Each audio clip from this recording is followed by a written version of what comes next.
A Gálatas 5, porque toca ir a Gálatas 5 si uno está entendiendo Romanos 8, ¿cierto? Toca ir a Gálatas 5, y en Gálatas 5 nos explicó con un poquitico más detalle, dándonos una pequeña lista, bueno, o grande lista de 17 puntos que están clasificados como hacer esas cosas es lo que es ocuparse de la carne.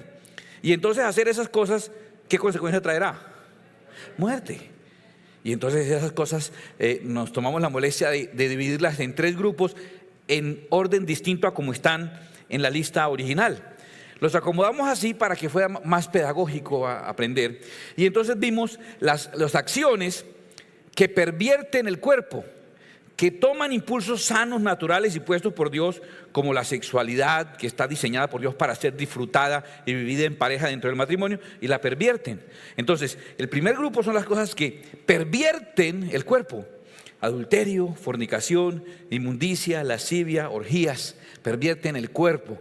El segundo grupo toma también emociones que son muy naturales en el humano, pero las lleva a niveles de perversión. El segundo grupo entonces es la perversión del alma: enemistades, pleitos, celos, iras, contiendas, disensiones, herejías, envidia, homicidios.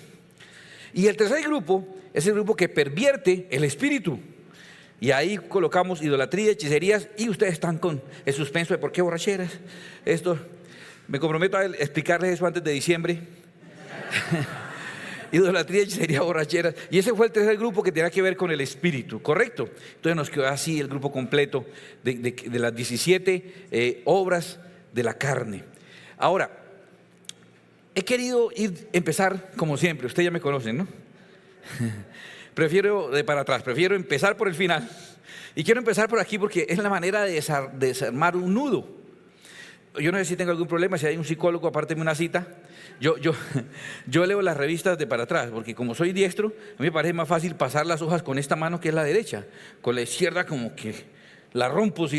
Entonces yo leo las revistas de atrás para adelante. Los libros sí los leo al derecho. Y entonces eso me hace a mí como que más fácil. Empecemos por aquí. ¿Por qué? Porque me parece lo más urgente. Me parece delicado. ¿Y por qué voy a ir? Es más, ni siquiera voy a ir con todos estos todavía. Quiero enfocarme particularmente en un tema que inclusive hemos hablado ya, que es la idolatría. Y queremos de una vez ir de lo más grueso a lo más delgado. Yo me atrevería a decir que en toda la Escritura, el primer gran pecado que Dios censura, el primer gran pecado es la idolatría. Casi que me atrevería a decir, desde mi punto de vista, generalmente equivocado, pero me atrevería a decir que es como el gran pecado. El pecado de la idolatría. Por eso quiero atender lo grueso primero, lo más grave primero. Después vamos con las otras cosas, pero esto me parece urgente de atender, urgente. Y para analizar la postura de la Escritura con relación a la idolatría, vamos a ir a lo básico, a los 10 mandamientos que todos ustedes se saben de memoria, ¿cierto? Todos, memorizados perfectamente los 10. Hay uno que sabe 15, vea, está sobrado usted del lote ya. Todos nos sabemos el 11º nomás, ¿sí o no? Pero, que tiene que ver con una fruta por ahí, bueno, pero vamos a ver qué dice específicamente los 10 mandamientos, que es la ley básica. Fue dada a Moisés en el libro del Éxodo, en el capítulo 20. Y esta revisión que vamos a hacer de los mandamientos es muy bonita, no se la va a perder.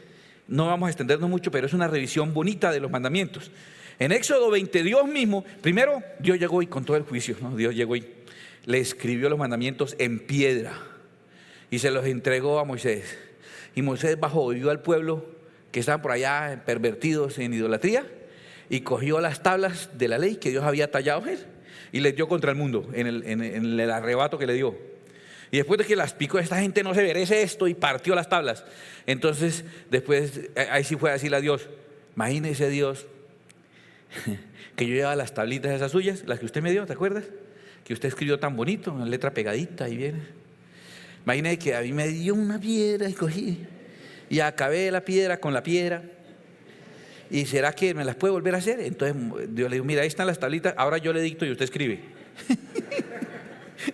Y la segunda les tocó a mí. ¿Sí? Pero ¿quién lo manda? ¿Sí o no?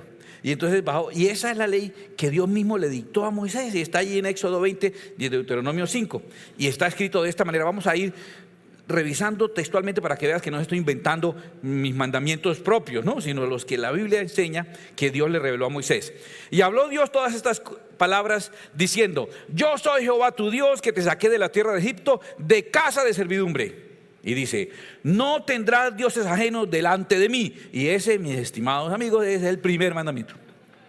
No tendrás dioses ajenos delante de mí. Primer mandamiento. ¿Lo tienes claro? No otros dioses. Ya. No otros dioses. Es el primer mandamiento. Ese mandamiento implícito es el sine qua non, es la base esencial, es el por excelencia. Usted se casa, por ejemplo, y usted dice: no tendrá otro esposo sino yo. Sí, ese es. Y la esposa le dice: usted no va a tener tampoco. Bueno, vale, ninguno de los dos. Porque ese es el primer acuerdo para que lo demás funcione, correcto. Después dice la Escritura, versículo 4: no te harás imagen, ni ninguna semejanza de lo que está arriba en el cielo, ni abajo en la tierra, ni en las aguas debajo de la tierra. No te inclinarás a ellas, ni las honrarás, porque yo soy Jehová tu Dios, fuerte, celoso. Dios es celoso y lo reconoce. Y para que un celoso reconozca que es celoso, tiene que ser bien celoso, ¿sí o no? Si no, nadie lo reconoce. Y Dios está reconociendo que es celoso, que visito la maldad de los padres sobre los hijos hasta la tercera y cuarta generación. O sea, ese castigo se lo cobra a usted, a sus hijos, a sus nietos y a sus bisnietos, para que sepa, de los que me aborrecen. Y luego dice: y hago misericordia a millares, a los que me aman y guardan mis mandamientos. Ese, señores y señoras, es el segundo mandamiento. No adorar imágenes ni honrarlas. Es el segundo mandamiento. Lo acaba usted de leer. Continuemos. Versículo 7: no tomarás el nombre de Jehová tu Dios en vano, porque no dará por inocente Jehová al que tomare su nombre en vano. Y ese es el tercer mandamiento. Muy bien, en la numeración ustedes van bien. En eso sí no se han equivocado. Acuérdate del día de reposo para santificarlo. 6 días trabajarás y harás toda tu obra, mas el séptimo día es reposo para Jehová tu Dios. No hagas en él obra alguna, tú, ni tu hijo, ni tu hija, ni tu siervo, ni tu criada, ni tu bestia, ni tu extranjero que está dentro de tus puertas. Porque en 6 días hizo Jehová los cielos y la tierra, el mar y todas las cosas que en ellos hay, y reposó en el séptimo día. Por tanto, Jehová bendijo el día de reposo y lo santificó. No todo es trabajo. Guardar el día de reposo, ese sería el cuarto mandamiento. Estos 4 que como que están muy explicaditos, ¿no? Los más grandes. Esos primeros 4 pertenecen a una categoría, y téngalos ahí en mente. Y luego siguió diciendo: honra a tu padre y a tu madre, para que tus días se alarguen en la tierra que Jehová tu Dios te da. Ese es el quinto. No matarás. El sexto. No cometerás adulterio. El séptimo. No robarás, no hurtarás. El octavo. No hablarás contra tu prójimo falso testimonio. No dirás mentiras. El 17 dice: no codiciarás la casa de tu prójimo, ni codiciarás la muerte de tu prójimo, ni su siervo, ni su criada, ni su buey, ni su asno, ni cosa alguna de tu prójimo, ni a tu prójimo. Sí, hoy toca aclarar eso también, ¿no? Ni codiciarás a tu prójimo. Ese es el 10. Ahí están los 10 mandamientos. Bueno, pongámoslos ahí en resumen. Esos que acabamos de leer, que están ahí en Éxodo capítulo 20, que se repite en Deuteronomio 5, ¿quién los recibió? Moisés. ¿Y quién se los dio? Dios. No sé si usted quiera discutir algo ahí. No sé si algo... No, Señor, pero yo opino. A mí no me parece que... No, es Dios el que los dio. Es Dios. Esos mandamientos. Y son: 1, no tendrás otros dioses. 2, no adorarás imágenes ni las honrarás. 3, no tomarás el nombre de Dios en vano. 4, guardarás el día de reposo. 5, honrarás a tu padre y a tu madre. 6, no matarás. 7, no cometerás adulterio. 8, no hurtarás. 9, no dirás falso testimonio. 10, no codiciarás. Ahora usted dirá: pero son los mandamientos del Antiguo Testamento. Jesús los reemplazó. Déjeme contarle ese episodio. Un intérprete de la ley, un escriba, quiso ponerle una cascarita a Jesús. La cascarita fue esta: Mateo 22:35. Y uno de ellos, intérprete de la ley, o sea, muy estudioso, muy conocedor, preguntó por tentarle, diciendo, por tentarle. O sea, la pregunta es una pregunta capciosa, es una pregunta venenosa, tiene su trampa esa pregunta. Maestro, ¿cuál es el gran mandamiento en la ley? ¿Ya le pilló la trampa a la pregunta? ¿Alguien sospecha dónde está la trampa? Le voy a explicar. Dice la ley del Antiguo Testamento que cualquiera que contradijese la ley de Dios en una tilde o en una coma era digno de apedreamiento. La ley había que guardarse completa. el hombre le pregunta, ¿cuál es el gran mandamiento? Diga lo que diga Jesús, pierde. ¿Sí? Imagínate que Jesús dice, pues yo creo que el gran mandamiento es no matar, ¿sí? Que es el que la gente siempre piensa, yo no mato ni robo. ¿Sí?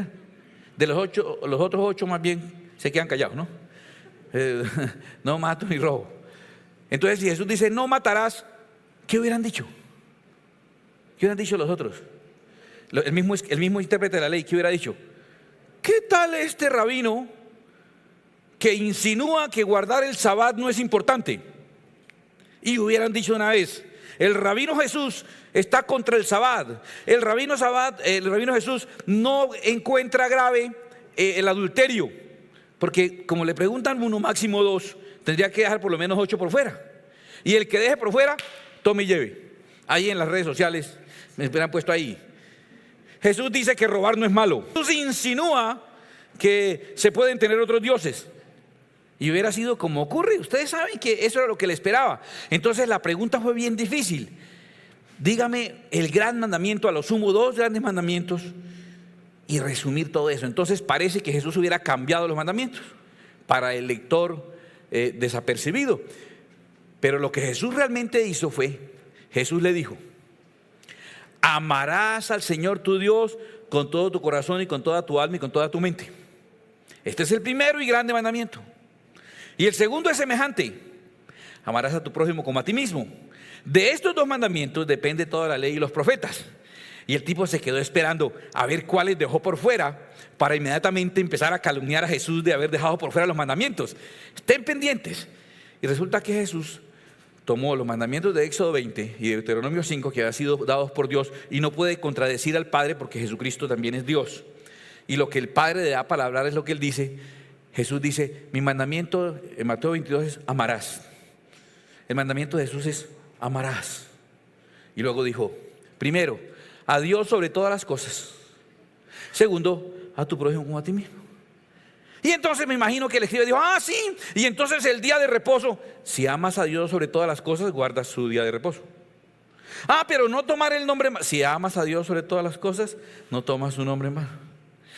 Pero entonces robar, si amas a tu prójimo como a ti mismo, no le robas. Y la mentira, si amas a tu prójimo como a ti mismo, no le mientes. Y lo que Jesús hizo fue que en 2 grandes mandamientos resumió los 10 que habían en el Antiguo Testamento y los corchó a todos de una vez. Quedaron ahí todos aburridos, porque todos los mandamientos quedaron contenidos en esas 2 expresiones de Jesús. Amar a Dios sobre todas las cosas, ahí están los primeros 4 que tienen que ver con Dios. No tener otros dioses, no adorar imágenes, no tomar su nombre en vano y guardar su día. Y al prójimo como a ti mismo, que están los otros 6, que tiene que ver con nuestro trato con los semejantes. Y los corchó. Jesús contradijo los 10 mandamientos. Impuso otros distintos. Creó un mandamiento nuevo. Simplemente cogió los que había y los dividió en 2 categorías y con eso los dejó corchados a todos. ¿Correcto? Bueno, muy inteligente, muy sabio el Señor. Sin embargo, los que seguramente tú te sabes del catecismo, los que tocó aprendernos allá, de pequeños allá en el catecismo, son estos que, eso sí lo recuerda. Amarás a Dios sobre todas las cosas. Segundo, no tomarás el nombre de Dios en vano. Tercero, santificar las fiestas. Cuarto, honrarás a tu padre y a tu madre. Quinto, no matarás. Sexto, no cometerás actos impuros. Séptimo, no robarás. Octavo, no darás falso testimonio ni mentirás. Noveno, no consentirás pensamientos ni deseos impuros. Y décimo, no codiciarás los bienes ajenos. Esos son los que se aprende en el estudio y en la preparación del catecismo, que seguramente son los que más usted recuerda. ¿Tampoco? Un poquitico de fósforo y hierro no le cae mal, ¿no? Para el asunto de... Si se acuerda de Toncomeres, bueno, aquí está. Ahora, entonces, finalmente parecieran ser los mismos, los que recibió Moisés de Dios en Éxodo 20 y Deuteronomio 5, que los resumió Jesús en Mateo 22, pareciera ser los mismos. Y yo digo, bueno, pues comparemos, porque quiero llegar a un punto con este tema. Lo primero que quiero decir es que el primer mandamiento del catecismo no es el primero de los mandamientos de Deuteronomio ni de Éxodo. Tomaron el primero de los de Mateo 22 y lo volvieron el primero de los mandamientos. El segundo no lo usaron, no llamó la atención. Nos gustó este. Pongamos este. Estamos tomando las palabras de Dios, las órdenes de Dios para el pueblo y estamos diciendo esto sí, esto no, mezclemos, combinemos. Ahora, yo quiero aclarar que personalmente me imagino que es con la mejor intención. No estoy acusando de mala intención, ni estoy juzgando de pronto a la religión tradicional, porque si soy honesto, nosotros tenemos tantos errores o más que ellos también. No somos quien para juzgar a otra persona, ¿cierto? Estamos revisando porque nuestro afán es saber realmente la Biblia qué dice. Entonces el primero tomaron fue el de Mateo 22 y cambiaron el primero. El primero era no tendrás dioses ajenos y lo cambiaron por amarás a Dios sobre todas las cosas. Bueno, ahora, ¿qué otra cosa diferente hay ahí? El segundo es no tomarás el nombre del Señor en vano. Y en la lista de Deuteronomios, ¿cuál es? El tercero. O sea, el segundo de allá del catecismo es el tercero de la Biblia. El resto siguen todos parecidos. Pero si aquí, el segundo, ¿dónde está? Si el segundo no está, salieron descuadrados al final. Pero no hay problema, pusieron uno que también es muy bonito. No consentirás pensamientos impuros. Esa es una buena idea, un buen consejo. No consentir pensamientos impuros, pero no hace parte de los mandamientos. No estoy diciendo que no es pecado, no se alegre mucho. Ay, qué bueno. Qué descanso esta predicación. No es que no es pecado, sí es pecado, pero que no hacía parte de los 10 mandamientos. Tocó meterlo ahí para cuadrar, para que al final salieran 10. Y se nos perdió uno. ¿Cuál se nos perdió? El segundo. Pero no importa, eso en general más o menos hay uno cuadra, ¿cierto? Eso ahí, una cosa da por la otra, ¿será? ¿Será que lo que se nos perdió es uno va acomodando, se cayó uno, pero salvé 9 y ahí completamos con esta otra, ¿cierto? Vamos a ver si eso que se nos cayó, vamos a ver si eso que se nos perdió en la tradición, vamos a ver si eso que se cayó en el trasteo de la Biblia, Antiguo Testamento, Deuteronomio 5, Éxodo 20, Moisés, Nuevo Testamento, Mateo 22, vamos a ver si eso en el trasteo de la Biblia al catecismo, si eso que se nos perdió fue grave o no era importante. ¿Les parece si lo revisamos? ¿Cuál se nos perdió? El número 2. Miren el número 2 lo que dice: no te harás imagen ni ninguna semejanza de lo que está arriba en el cielo, ni abajo en la tierra, ni en las aguas debajo de la tierra.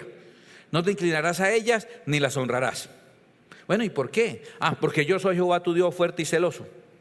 ¿Y qué pasa? Que visito la maldad de los padres sobre los hijos hasta la tercera y cuarta generación de los que me aborrecen. O sea, perdón, no se nos cayó casi nada. Se nos cayó un mandamiento que va a afectar tu vida, la de tus hijos, la de los nietos y la de los bisnietos. Grave ese que se nos perdió en el trasteo. Es que los trasteos son delicados. En el trasteo se nos perdió nada más que el segundo mandamiento y afecta a 4 generaciones. Ahora, si lo hacemos bien, ¿cuántas generaciones son afectadas para bien? 1000. Entonces se nos perdió un mandamiento que afecta para mal 4 generaciones y para bien 1000 generaciones. Se nos perdió algo importante, ¿cierto? No era tan fácil de pasar por alto. Entonces vale la pena revisar. ¿Recuerda cuando estudiamos Romanos y dijimos lo grave que era la idolatría? Romanos 1 habla de toda la perversión moral que hay hoy en la sociedad y Romanos nos dice de dónde vino el degeneramiento, de dónde vino la decadencia moral, de dónde vino según Romanos 1. ¿Recuerdan esa clase? ¿Cómo fue el proceso? Hicimos una ecuación. ¿Por qué fue degradado el humano? ¿Por qué el humano se degradó? Porque degradó la imagen de Dios. Y al degradar la imagen de Dios, degradó la imagen de sí mismo. Entonces, al bajar a Dios a la imagen de un objeto, de un animal, de una cosa, al bajar a Dios a ese nivel, indudablemente el humano y sus siguientes generaciones también se degradó. Voy a explicarle. Si yo tomo una rata, sabes que en la India hay un templo en el que se adoran las ratas, por ejemplo, ¿cierto?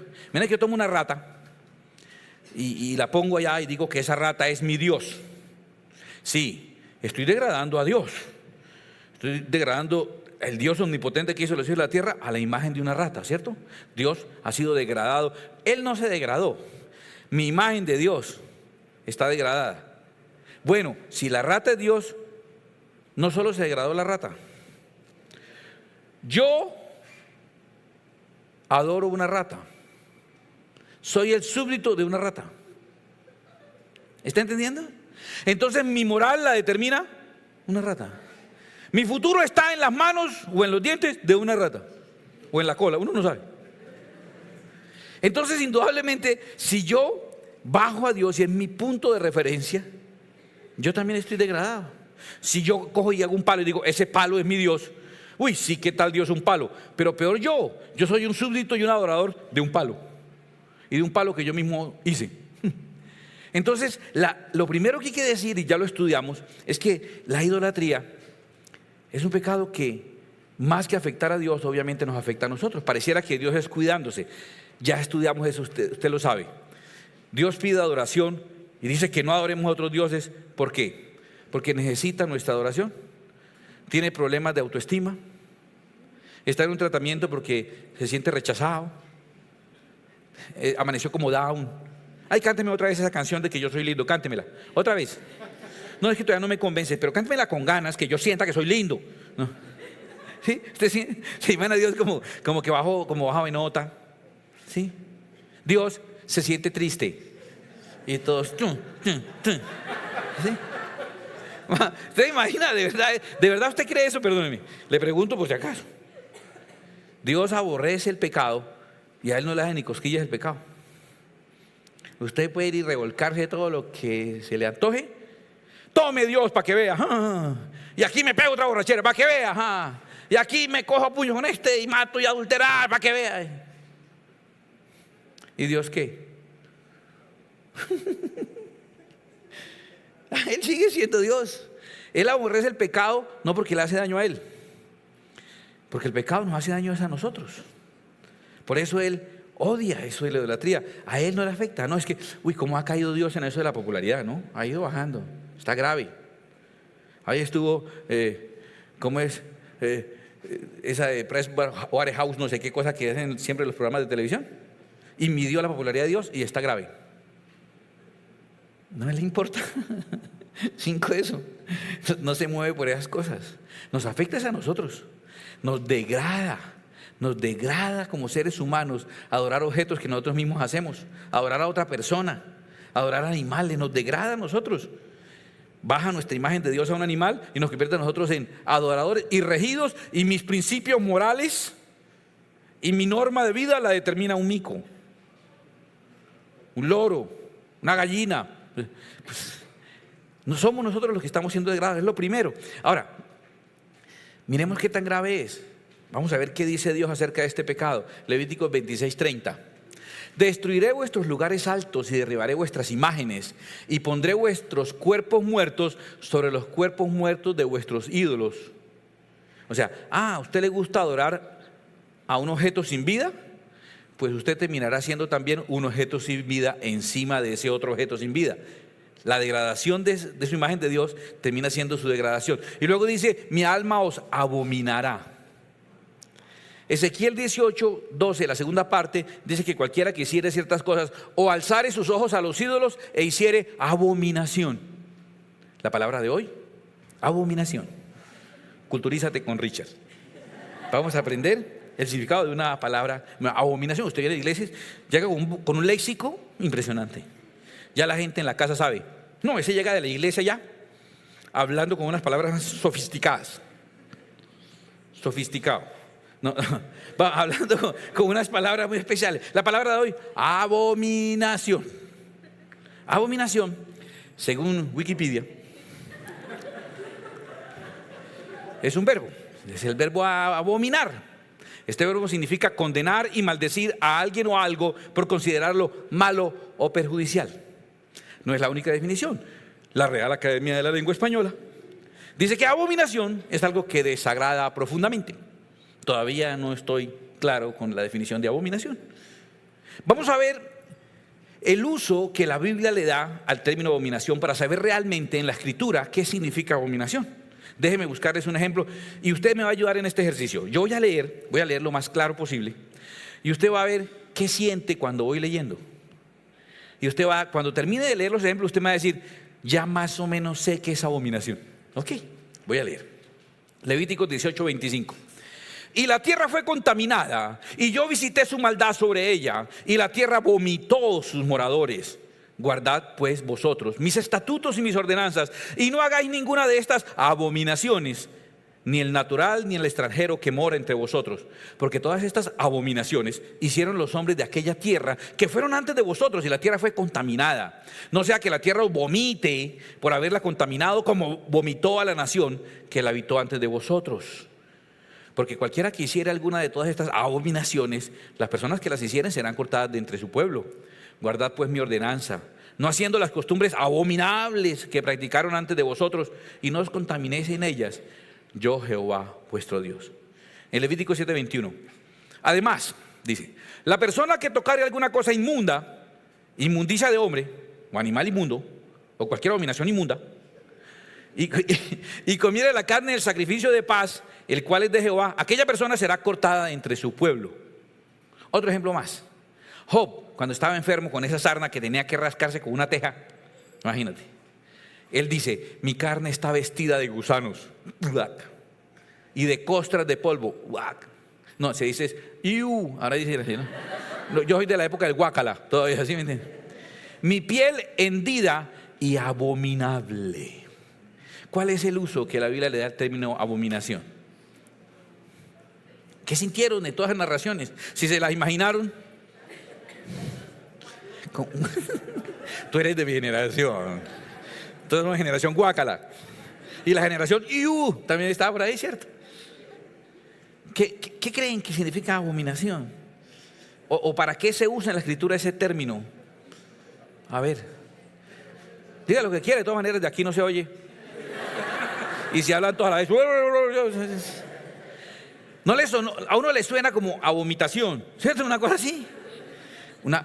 El uso que la escritura le da a ese término, indudablemente, es asquerosidad, porquería.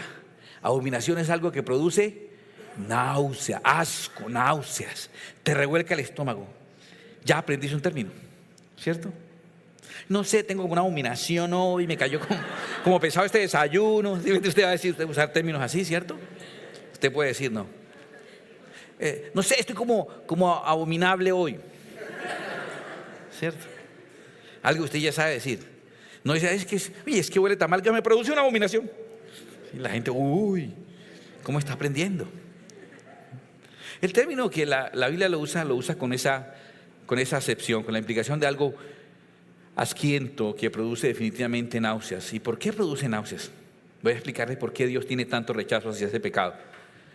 ¿Recuerdas que vimos toda esta lista de pecados? Y vimos que el pecado, por ser pecado, tiene unas consecuencias particulares en la vida de las personas. Por favor, díganme que se acuerdan, por favor. ¿Sí se acuerdan? ¿Cuántas consecuencias directas? 2. La primera y la segunda. Muy bien. ¿Cuáles eran las 2 consecuencias? Padre Santo, por favor, Señor, Dios mío, que no se acuerde, por favor. ¿Cuáles eran? ¿Alguien se acordó? Primera, el pecado, muerte. La primera consecuencia del pecado es muerte. Pero que se muere uno de una vez, no. ¿Qué significa muerte? Separación. Entonces pecamos, y cuando pecamos nos desconectamos de Dios. Y a través de esa conexión venían 2 cosas. 1, información. Por eso es una conexión USB-C. Y 2, energía. Quedamos viviendo lo que nos dure la pila. Empezamos a ser mortales. Al separarnos de Dios ya no tenemos comunicación con Él, y aparte de eso viviremos lo que la pila nos dure. A uno les dura más, a otro les dura menos. Trátela con cuidado, ¿sí? Entonces ahí está, nos hicimos mortales y nos separamos de Dios. Es la primera consecuencia del pecado, muerte. ¿Y la segunda? Gracias, abre puertas a que ese cuerpo que quedó con alma pero sin espíritu, abre la puerta para que ahora algún espíritu entre a completar esa triada, pero el espíritu incorrecto. Eso lo aprendimos, ¿cierto que sí? Ahora, ¿por qué estoy yo tan insistente con estos del espíritu? Mire esto por favor. Despierte el de lado, dígale, despierte estos 5 minutos para que no pierda la ofrendita que va a dar, para que le saque provecho. No, mire, ¿por qué? Todos estos pecados, lascivias, orgías, fornicación, disensiones, envidias, homicidios, todos estos pecados producen un proceso en nosotros. Cuando se vuelven insumos, porque estamos rodeados de cosas relacionadas con eso, termina generando en nosotros pensamientos. Esos pensamientos repetitivos terminarán siendo nuestras acciones, y esas acciones terminarán siendo nuestras tendencias, y las tendencias determinarán nuestro estilo de vida. Amén. Si es bueno ese estilo de vida, o nuestro estilo de muerte, si es malo. ¿Correcto? Eso lo sabemos. Voy a dar un ejemplo. Yo, cuando tenía 10 años, quería una bicicleta, y mis papás no tenían recursos para comprarme una bicicleta. Pero mi papá me ayudó, y un amigo me dio un empleo en una empresa de frenos, que después la compró alguien aquí de la iglesia. Recientemente supe y pude por allá visitarla. Y en esa empresa, yo a los 10 años, era el que hacía como mensajero, hacía mandados y consignaciones y cobraba y todo eso. Una empresa de frenos. Yo era un niño criado en una familia cristiana, en un ambiente de siervo, sierva, varón, varona, hermanito, hermanita, ¿sí? Todo eso así, todo muy, muy evangélico, ¿cierto? Y entonces nunca una mala palabra ni nada por el estilo. Y llego a los 10 años a trabajar allá. Qué cosa tan impresionante. Yo no sabía que eso era así, ¿verdad? Yo era como mi primera salida al mundo. Me tocó trabajar un año, para que se burle, para comprarme una bicicleta novato de Monarch. ¿Ya? ¿Alguien le suena eso? No, ni idea, no, bueno. Antes de Shimano y todo eso había una cosa llamada Monarch. Y ni siquiera fue una Monareta, ni una Monarch Cross, sino una novato. Y tuve que pagar la cuota durante un año en una empresa que se llamaba J. Clothman S.A. Nuestra firma respalda su compra. Y yo trabajaba, y yo les convenía un crédito de un niño de 10 años, y yo estudiaba medio tiempo, y medio tiempo trabajaba a los 10 años, y iba y pagaba las cuotas. Me acuerdo que la que me pagaban a la semana solo me alcanzaba para la cuota de la bicicleta y para la revista, el cartoon del Hombre Araña. Sí. No era Spider-Man, no, era el Hombre Araña. Sí, latino 100%. No era Peter Parker, creo que era José González o alguna cosa así. Y yo lo compraba todas las semanas. Entonces, para eso trabajé, para la bicicleta y para el Hombre Araña, ¿sí? Durante un año. Ese taller era impresionante. Yo no sabía que había ese estilo de vida. Entonces, todo estaba lleno, las paredes, toda la parte interna donde estaban solo los obreros. Ellos tenían mucha preocupación por la agenda, porque las paredes eran llenas de almanaques, todas. Parece que estaban muy pendientes de las fechas de los cumpleaños, o no sé si las cuotas que pagaban, pero todo era almanaques. Ahora, no les importaba mucho si el almanaque no era del año, no importaba. Y todos los almanaques de un sentido social impresionante. Gente escasa, gente pobre, mujeres sin ropa.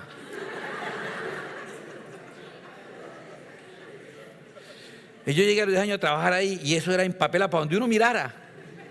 Estaban todos esos afiches por todas partes, todos como en 3D. Eso es una cosa ahí que es uno impresionante. Ahora, no solamente eso está en la imagen, la música que ellos ponían, la música que hablaba de unas cosas impresionantes.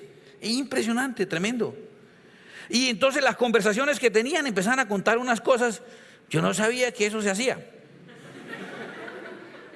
ni que eso existía.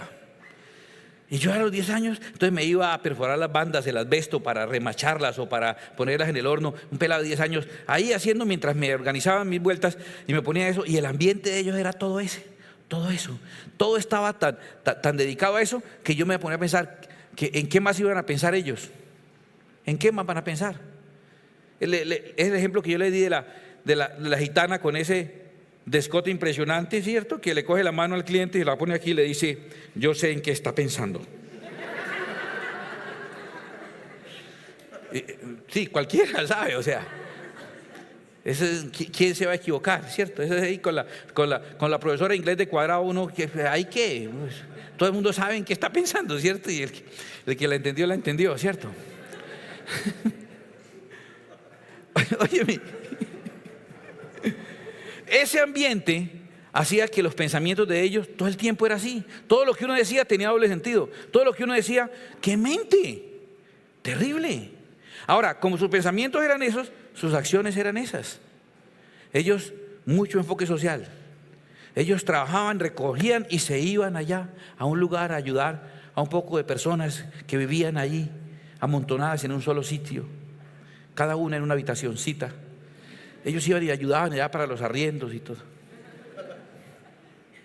Y ese era su estilo de vida. Llegaba uno nuevo y al poquito estaba haciendo igual que ellos. Y las consecuencias de vida que tenían, pues eran ese estilo de vida, o mejor dicho, ese estilo de muerte. Eso lo sabemos. Y eso lo producen todos estos pecados, hacen eso en nosotros. Llegan al punto de volverse nuestro estilo de vida y entonces afectan nuestro espíritu. Cualquier pecado llega a afectar tu espíritu, cualquiera. Escúchame, pero ¿sabe qué tienen de malo estos? No llegan a afectar tu espíritu algún día. De una vez, como son los que pervierten el espíritu, esos pecados no esperan a ser un insumo para que te vuelva un pensamiento y se vuelva una acción, la acción una tendencia y la tendencia a tu estilo de vida. No, eso no, de una vez van para adentro, ¡pum!, para el espíritu. Como contristan al espíritu de Dios, entonces el espíritu de Dios se va y entonces viene otro. Estos abren una puerta. Los pecados espirituales no son una puerta abierta, son una invitación a entrar. Usted puede ir por aquí al centro comercial y todas las puertas están abiertas. Eso no quiere decir que usted entre a todos lados, ¿cierto? A no ser que sea una señora de compra, ahí sí, entra a todas las puertas. A todas las puertas que estén abiertas. Amor, sal, que esa es la garita del celador, ven. Pero todo lo que esté abierto sí va entrando, ¿cierto? Pero es muy distinto una puerta abierta, porque la puerta abierta puede que alguien entre, ¿cierto? A hacer una invitación directa y decir, venga y entre acá. Esos pecados, ¿por qué les di tanta importancia y por qué empecé por ellos? Porque directamente se convierte en una invitación a que una presencia maligna reemplace el Espíritu de Dios en la vida de una persona por un espíritu perverso. Los demás pueden llegar a afectar tu espíritu. Estos son pecados directamente del espíritu. Quiero entonces que entiendas que esos pecados de allá del espíritu son los que nosotros vamos a entender como las cosas que a Dios le producen asco por el daño que nos hacen a nosotros. Cosas que a Dios le producen asco. ¿Cómo se diría esa palabra? Hombre, son unos tremendos estudiantes ustedes. Son abominaciones delante de Dios. Afectan directamente a nuestro espíritu. ¿Ok? Por eso es tan importante que luches contra eso. Ahora, ¿cómo luchar? ¿Qué tal que uno pueda de pronto caer en un pecado de esos y termine uno por ahí con presencias malignas por dentro? Cosa tan horrible. Bueno, voy a explicarte de una manera sencilla. ¿Recuerdas que yo dije, por ejemplo, que nuestra posición hacia el problema, hacia la política esta de adopción por parejas del mismo sexo, que es muy curioso que las parejas homosexuales no les gustan las uniones heterosexuales, no les gustan, pero el fruto de las uniones heterosexuales sí les interesa, ¿sí? O sea, no nos gustan las uniones heterosexuales, pero el resultado de esas, sí, dénoslo para nosotros. Eso es bastante contradictorio. Pero más que estar en contra de la adopción de niños por parejas homosexuales, recuerde que nuestra postura es que estamos a favor de la adopción de niños por parejas heterosexuales. Y creemos que debía haber tantas parejas heterosexuales adoptando niños que no quedaran más niños en ningún lugar huérfanos, ¿cierto? ¿Eso no sería lo correcto? ¿No sería como la posición cristiana ante una situación de esas? Hay una pareja aquí en nuestra iglesia, preciosos, parecen actores de televisión, como todos ustedes, ¿no? Si uno viene aquí a la iglesia parece que fuera Guardianes de la Bahía. No hay un feo, no hay un gordo, todos divinos, hola, sí. Entonces, bueno, una pareja aquí en la iglesia, guapísimos, con recursos financieros, profesionales, un hogar estable. Llevan 1 año y pico tratando de adoptar un niño, haciéndolo legalmente. Cada vez vienen y me dicen, no, parece que ya casi, así me tienen como 6 meses y no han podido y no hay problema de nada. Todos los recursos que quiera, el hogar perfecto para cualquier niño y nada que le dan el niño en adopción.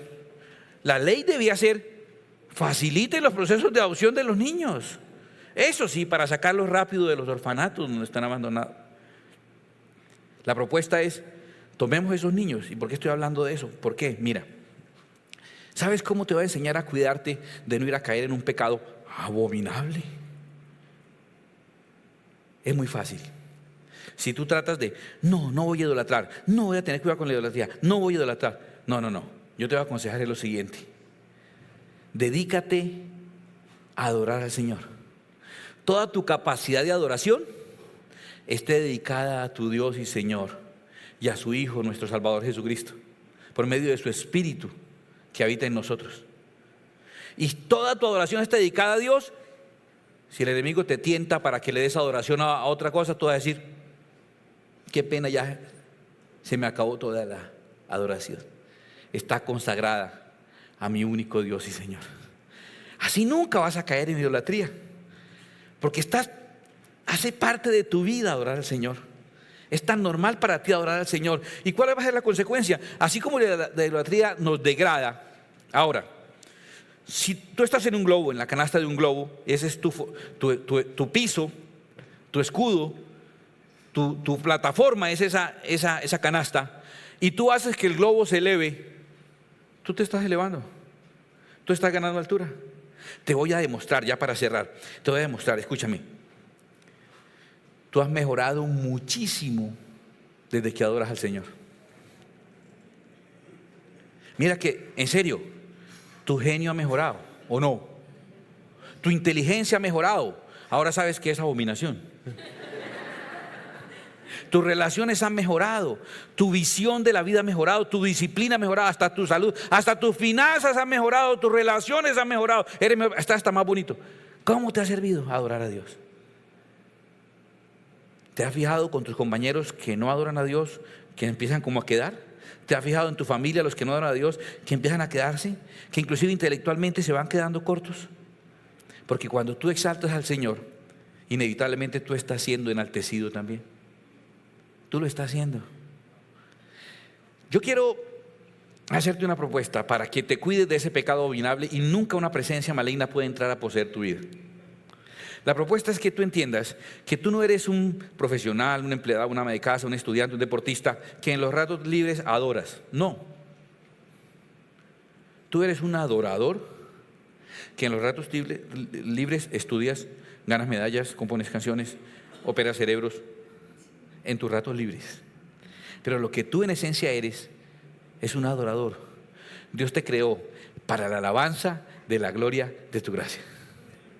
Y para llevar eso a la práctica, tú te hagas un compromiso propio y sientas: el día que yo no adore a Dios, así sea un momento, así sea un breve instante, así sea una canción, así sea una oración, así sea leer su palabra y obedecerla, el día que yo no adore a Dios, voy a considerarlo un día perdido. No importa si hice negocios, no importa si hice contactos, no importa si saqué buenas notas, no importa si gané concursos o premios. Como realmente soy un adorador, el día que yo no adore a Dios es un día perdido para mí. ¿Te parece aceptar esa forma de ver? ¿Aceptas ese compromiso? Vamos a ver la vida así. Soy un adorador, entonces existo para adorar a Dios. Y entonces el día que yo no adore a Dios, ese día lo perdí. Ese día se perdió. ¿Sabes qué va a pasar? Tu vida va a ganar altura. Y un montón de problemas que tienes, tú estás enfocado en el problema, ese problema se va a quedar solo. Ese problema se va a quedar solo. La altura lo mata. Durante la Segunda Guerra Mundial, un piloto notó con miedo que un pequeño ratoncito se había metido a su avión caza y alcanzó a notar que estaba mordiendo las cuerdas de su paracaídas. Trató de alcanzarlo manejando un caza. Uno no puede hacer muchos, se lo digo por experiencia, uno no puede ponerse a hacer muchos movimientos bruscos, hasta que recordó algo que él sabía sobre la presión sanguínea de los roedores. Y lo que hizo fue poner su caza en dirección casi vertical y ganar altura, hasta que terminó el corazón de ese animalito explotando, porque no están aptos para vivir a tanta altura. Tus problemas son de este mundo, y los que no son de este mundo son del infierno. Les hace daño a la altura. Tú estás enfocado acabando con el problema, y mientras más tiempo le dedicas, como que más se enorgullece el problema y como que más fuerza coge. Te voy a dar el consejo final. Tú encárgate de ganar la altura y deja que el problema se muera solo, porque no aguanta la altura espiritual que tú le vas a dar a tu vida. Gana altura. Adora a Dios. Acepta tu vocación. Tú existes para ser un adorador de Dios. Dios te creó para eso. Cuando te diseñó y te envió, Dios estaba enviando una persona que fuese en esta tierra, como dice la Escritura, para la alabanza de la gloria de su gracia. Para eso existimos. Para eso vivimos. ¿Quieres hacerlo de una vez? Cierra tus ojos un momento y vamos a pasar al taller. Y hacemos un laboratorio. Y ahí con tus ojos cerrados, reconócele a Dios algo de su carácter, de su personalidad que te ha bendecido. Dile: Señor, ¿sabes qué? Es muy bonito reconocer que Él es bueno. Y díselo, Señor. Señor, tú eres bueno. Él es un padre y le gusta que le reconozcan lo que los padres quisiéramos que se nos reconociese. Algunos nos lo reconocen, a otros no lo reconocen y les hace falta. Reconócele a Dios: Señor, has estado ahí siempre fiel. Me has sostenido cuando he estado necesitado. Alegras mi día, Señor. Tú eres quien alegra mi día. Tú le das sentido a mi existencia. Cuando me confundo, simplemente te busco a ti y siento paz. Mi vida no tiene sentido si no es contigo, Señor. Dile algo que salga de tu corazón. Eso que como padre le gustaría reconocer: tú has hecho de mí lo que soy y mi esperanza eres tú. Y si algún día seré algo, es por ti, Señor. Tú me has dado la victoria sobre mis problemas adversarios. Tú me has guardado de tantos males de los que me he dado cuenta, y de muchos males que podían haberme alcanzado y no me he dado cuenta, porque ha sido tan eficaz tu cuidado sobre mí que ni siquiera he notado que estuve a punto de morir, de ser asaltado, de perecer en un accidente, de ser contagiado de un virus. Tú me guardaste, Señor, de manera tan especial. Has sido tan fiel, tan constante. Estás ahí siempre. Tu misericordia es tan constante, tan permanente, no varías. Y aún yo a veces sé que hago cosas que no te gustan y no logro agradarte, y tú estás ahí, constante, amoroso, fiel, bueno, obstinado en amarme, decidido a sacarme adelante. Dios, eres bueno. Dios, eres bueno. Si me has traído hasta aquí, me llevarás hasta el final. El que empezó la buena obra la perfeccionará. Eres fiel. Perdona si a veces no confío lo suficiente, si no descanso lo suficiente. Hoy quiero reconocer que eres bueno, Dios. Que eres bueno, Dios. Que eres bueno, Dios. Que eres bueno. Adora al Señor. Adora al Señor esta noche. Te reto en el nombre de Jesús. Te reto cada día. ¿Quieres ver días diferentes? Inicia tu día adorando al Señor. Adora al Señor. El mandamiento no es solamente que no adores a otros dioses o imágenes, sino que adores a Dios. Tú no puedes decir a tu esposa: no, yo no tengo otra mujer, no amo a nadie más, pero tampoco la ama a ella. No es solo que no adores a otros, sino que adores a Dios. Te reto en el nombre de Jesús. Te reto a que adores al Señor con tu corazón. Escúchame, vas a entender el sentido de tu vida adorando al Señor. Todo encaja en su lugar. Adoras al Señor y empiezas a sentir que los problemas son pequeños. Empiezas a entender que Dios es grande. Empiezas a ver cómo las circunstancias se cambian. Empiezas a ver cómo todo confabula a tu favor, porque estás conectado al Dios que te ama. Tú manifiestas tu amor a Dios y Él se las ingeniará para manifestar su amor por ti. Queremos adorarte. Llénanos con tu espíritu. No se trata de religiones, no se trata de reunirnos aquí y allá, llamarnos de una manera o de otra. Se trata de que hemos reconocido que existimos para la alabanza de la gloria de tu gracia, que existimos solamente para adorarte. De eso se trata, Señor. Hoy hemos aprendido eso y hemos tomado decisiones y hemos modificado nuestra conducta, y en el nombre de Jesús veremos resultados distintos. Padre, que tu Espíritu Santo nos llene para poder adorarte en espíritu y en verdad, porque tales adoradores el Padre busca que le adoren.